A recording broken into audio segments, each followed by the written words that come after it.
Guys, hello, welcome back to my channel. Please comment, share, like, subscribe if any of this is resonating for you. Love all my subs. You guys are so amazing. Thank you so much for sticking in with me, bro. Appreciate you guys so much. Thank you, thank you, thank you. So yeah, super awesome day, guys. Be careful, be safe this weekend. Dude, I was talking to one of my buddies today because we had this super awesome outdoor activity today, and he was talking to one of his other buds, and I guess they saw me like walking somewhere, and the other guy turns to my bud and he's like, dude, that chick is like glowing. It wasn't like, you know, he was like checking me out or anything, but my friend, he actually knew my testimony and, you know, me walking with Jesus. And he was like straight up telling him my testimony. He was like, dude, she's walking with Jesus. That's why she's glowing. It's just so amazing. Yeah, because we're the light of the world. We're supposed to be that good example, guys. We are. So beautiful. Yeah, and we're supposed to be walking that straight and narrow path. And we're supposed to be walking in obedience to the Lord. We are. And that takes strength and character. I know a lot of people, especially in the military, they're too proud, first of all. They're too self-righteous.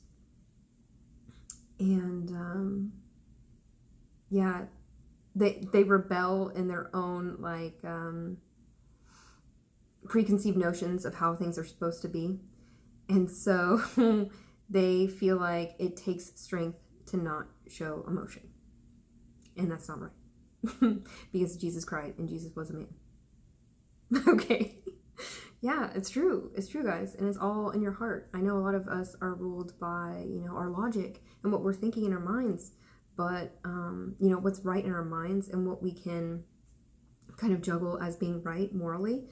But it's got to be from, you know, in your heart and with that true faith.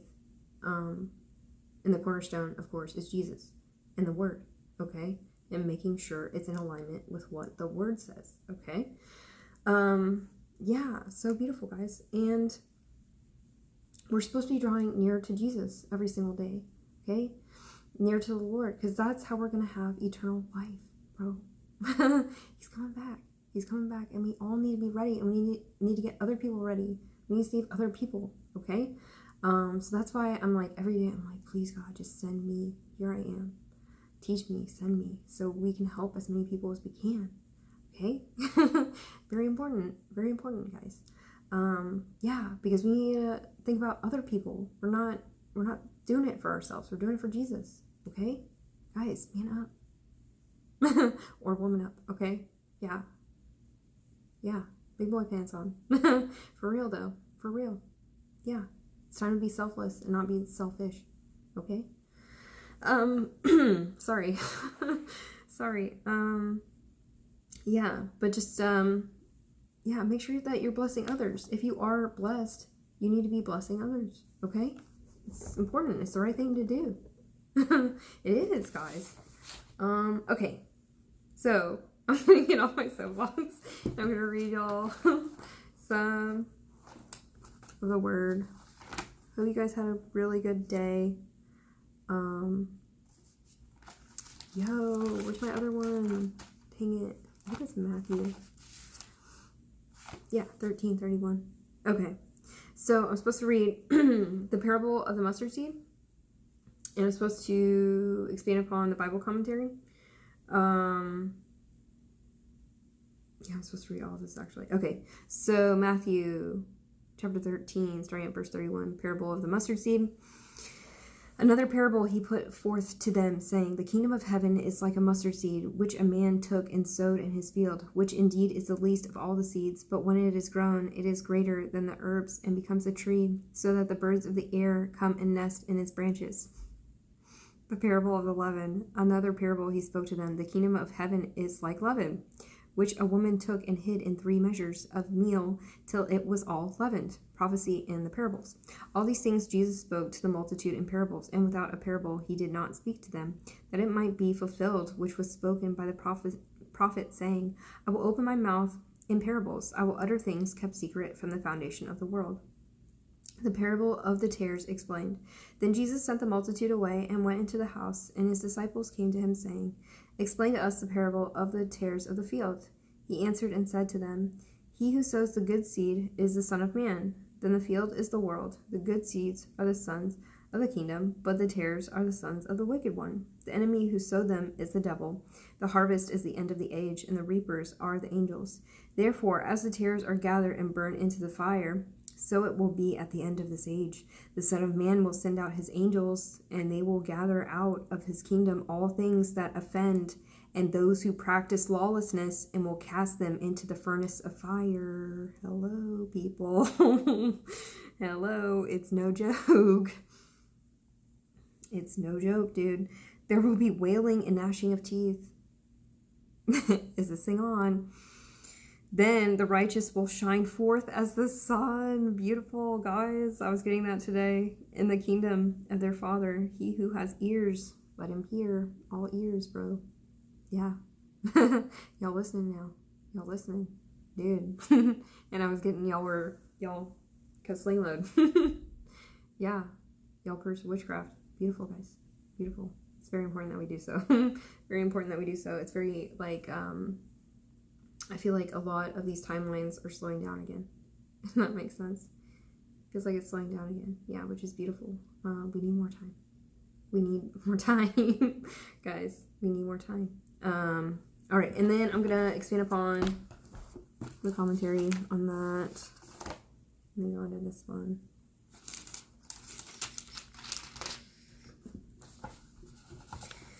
Okay, so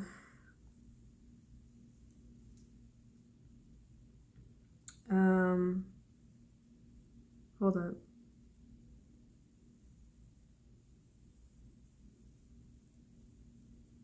Hang on, guys. So let's read this part first. At that time there will be weeping and gnashing of teeth. Matthew frequently mentioned this reaction to judgment, and Luke mentioned it once. Each time it is used, it refers to judgment on sinners before the millennium is established. Weeping suggests sorrow and grief, emotional agony of the lost in hell, and grinding of one's teeth speaks of pain, physical agony in hell. These are some of the many references in Matthew to judgment. Then the righteous will shine like the sun in the kingdom of their Father. In this period between Jesus' rejection and his future return, he, the king, is absent, but his kingdom continues, though in a newly revealed form.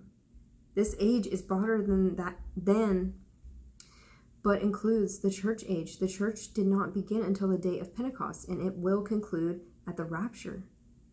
Beautiful. At least 7 years before the end of this age. This mystery period is characterized by profession of faith, but also by a counter-profession that cannot be separated until the final judgment.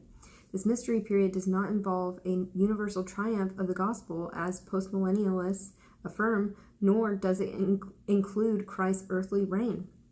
It simply is the time between his 2 advents before he returns to institute the kingdom promised to David through his greater son. Beautiful, guys. Dude, that's beautiful. And then going into the mustard seed, another parable Jesus presented to the crowd, likened the kingdom of heaven to a mustard seed. This seed was in fact the smallest of the garden seeds known. Orchard seeds, though smaller, were unknown in that part of the world. Also small as a mustard seed was a proverb by which people then referred to something unusually small, faith as small as a mustard seed. Though its seed is so small, a mustard plant grows to a great height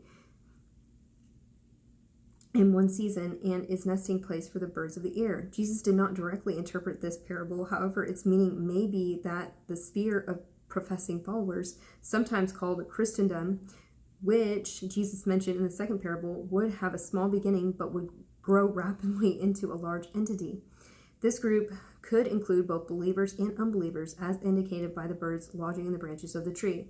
Other interpreters feel, however, that the presence of the birds is not an indication of evil, but simply an expression of prosperity and bounty. Beautiful, guys. So awesome.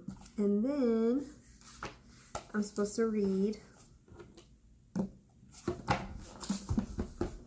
John chapter 13. Jesus washes the disciples' feet.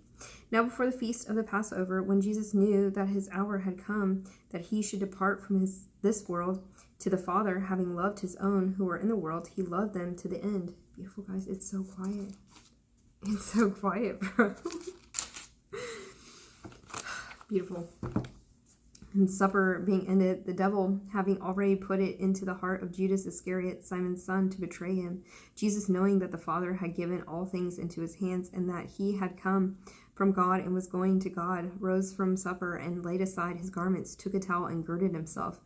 After that he poured water into a basin and began to wash the disciples' feet and wipe them with the towel with which he was girded. Then he came to Simon Peter, and Peter said to him, Lord, are you washing my feet? Jesus answered and said to him, What I am doing you do not understand now, but you will know after this. Peter said to him, You shall never wash my feet. Jesus answered him, If I do not wash you, you have no part with me. Simon Peter said to him, Lord, my feet only, but also not my feet only, but also my hands and my head. Jesus said to him, He who is bathed needs only to wash his feet, but is completely clean, and you are clean, but not all of you. For he knew who would betray him. Therefore he said, You are not all clean. So when he had washed their feet, taken his garments and sat down again, he said to them, Do you know what I have done to you? You call me teacher and Lord, and you say, Well, for so I am. If I then, your Lord and teacher, have washed your feet, you also ought to wash one another's feet. For I have given you an example that you should do as I have done to you. Most assuredly, I say to you, a servant is not greater than his master, nor is he who is sent greater than he who sent him. If you know these things, blessed are you if you do them. Yeah, love each other, guys. Respect one another, okay? Yeah, we're all growing, we're all learning, okay? Please try to do the right thing. Don't cause your brother to stumble, okay? If you know they're struggling with an addiction, whatever it is, don't put it in their face, okay? Yeah, it's not right, okay? We're supposed to be edifying one another, respecting each other, and not putting each other into those types of situations, okay? Yeah, we're all supposed to be edifying one another. Yeah, and we're all learning. We're supposed to help the weaker brothers, okay? Yeah, because we're not, we're all on different walks of life, and some of us are fast-tracking, bro. So we can be those spiritual leaders, okay? You need to man up and get there, okay? Buckle up.